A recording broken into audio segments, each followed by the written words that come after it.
The CBI has to move a little ahead, and the minute it moves ahead, I think they are going to uncover all these big names, and that is why there is so much flutter in the Gujarat and BJP party.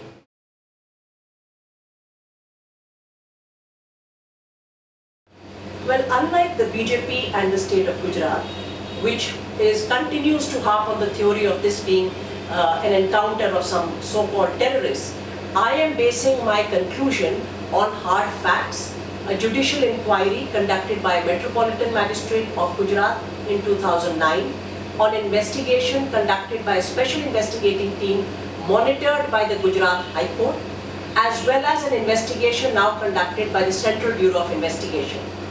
In addition to my client Shamima, who in August 2004 filed a writ petition saying her daughter is innocent, she has nothing to do with any terrorist activity, and an innocent young girl has been killed in cold blood by the Gujarat police as part of a larger conspiracy to demonize the Muslim community and for electoral gains for the Gujarat state.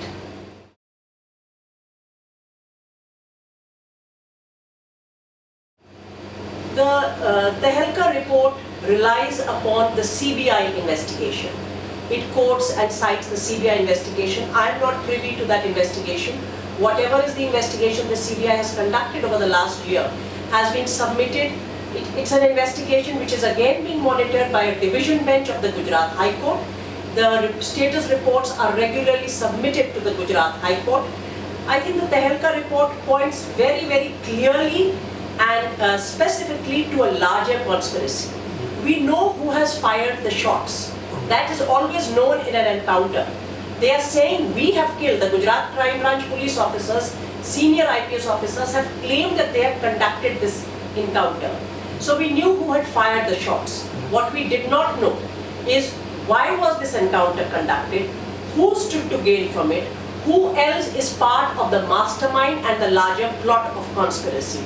The Tehelka reportage gives us very, very clear indication that in fact is based on credible evidence that has been gathered by the CBI, on the basis of which they are pointing an accusing finger at both senior politicians as well as senior men, whether in the intelligence bureau or anywhere else.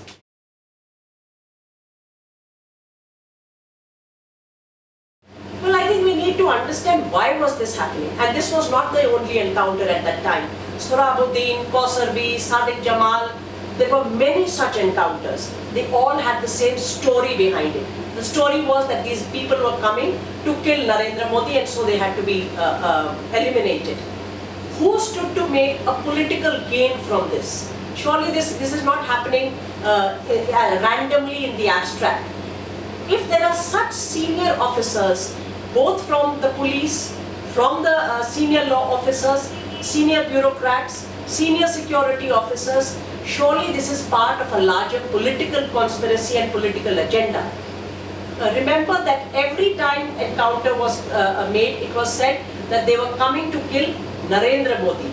So if it was Narendra Modi they were protecting, was he part of the political conspiracy? Was this being done under his command and with his knowledge?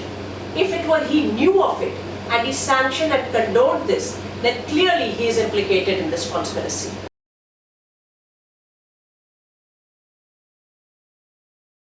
I think the CBI is on the verge of unearthing the larger conspiracy, which is extremely important to unearth. We know who the police officers are. We need to know why they fired those shots. We need to know why she was held in prior custody, why this cold-blooded murder took place. It's not enough to know who did a crime of this nature, because it is the interest of every citizen in this country if you have a criminalized police force, at whose behest is it acting.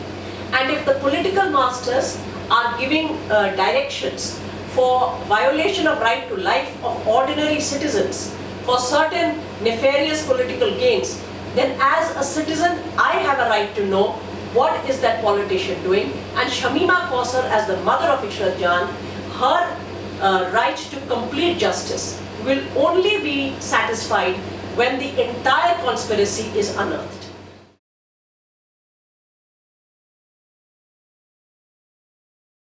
Well, I have nothing nothing to say to the central government. I only want to make one clarification here. Unlike what is drummed up in the media constantly, that this case is a battle between Congress and BJP, and the Congress is using this case, as somebody who has been representing Shamima for many years now, both at the Supreme Court and in the Gujarat High Court. Shamima and her family are extremely poor. They have very few resources. They are not part of any political game. They have nothing to gain from this political business. We are fighting this case because we believe that there is truth in what she is saying and she deserves justice.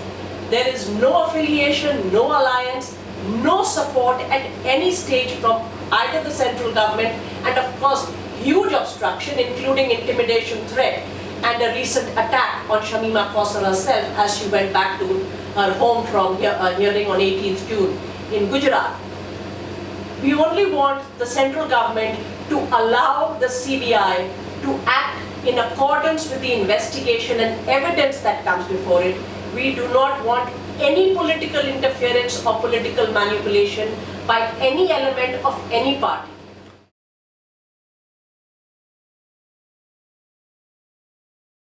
Well, I think it's very clear. The CBI is on the verge of exposing the people who masterminded this attack, the cold-blooded killing of Ishrat and 3 others. That is going to lead us to another layer. We know that there are police officers who have committed many encounters by now, fake encounters, which are actually extrajudicial killings in Gujarat. The CBI for the first time is now moving to the next layer, the bureaucracy, the law officers, the security officers, the politicians. Now that we are so close to the truth, all efforts will be made. We recently saw some completely concocted rubbish that was planted in headlines today to vitiate the atmosphere and to say, oh, so-and-so is a terrorist. It was complete rubbish. Nobody took any notice of it. The court refused to entertain it in any which way. That kind of planting of material having failed, they are now trying to deploy intimidation, threats, and I'm very sure that people who are actually at the bottom of this conspiracy are going to use all kinds of means to save themselves, including criminal conduct. They are criminals, therefore they are committing extrajudicial killings of this kind. And they are the ones who are in positions of power.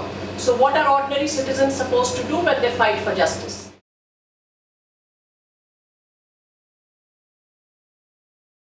I think that has been established over and over again. SP Tamim, magistrate in 2009, very categorically stated in his report that she was an innocent college-going girl. She has nothing to do with any terrorist activity.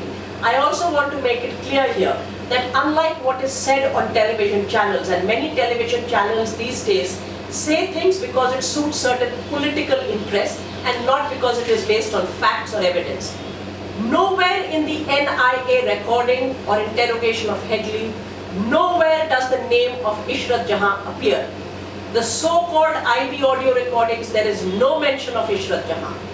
There is nothing to link Ishrat to any terrorist plot, group or activity. This is simply falsehood that is drummed up by the BJP in order to save the political master of Gujarat, Narendra Modi.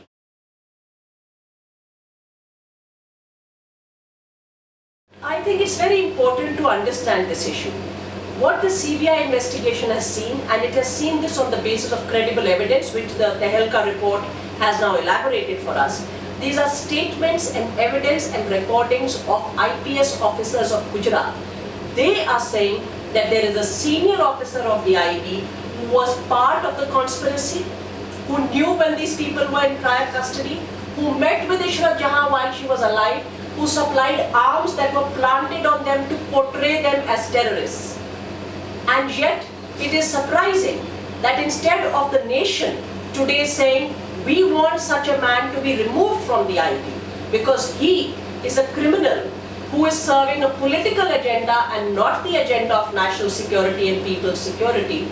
This is being portrayed as though CBI investigation is going to attack IB. The CBI investigation will, to my mind, strengthen the IB because the IB will be purged of any criminal elements who have other political agendas that they are using their position and their authority for. And therefore, we should in fact encourage the CBI to continue the investigation and remove such elements from the IB, and the IB is not above the law.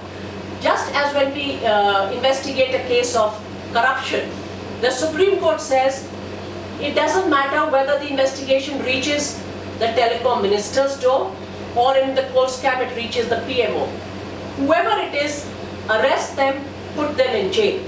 Now when the CBI investigation based on hard evidence is knocking on the door of a senior IB officer, why is everyone saying wind up the investigation, stop the investigation? The breakthrough and the truth behind this conspiracy is necessary for national and people's security.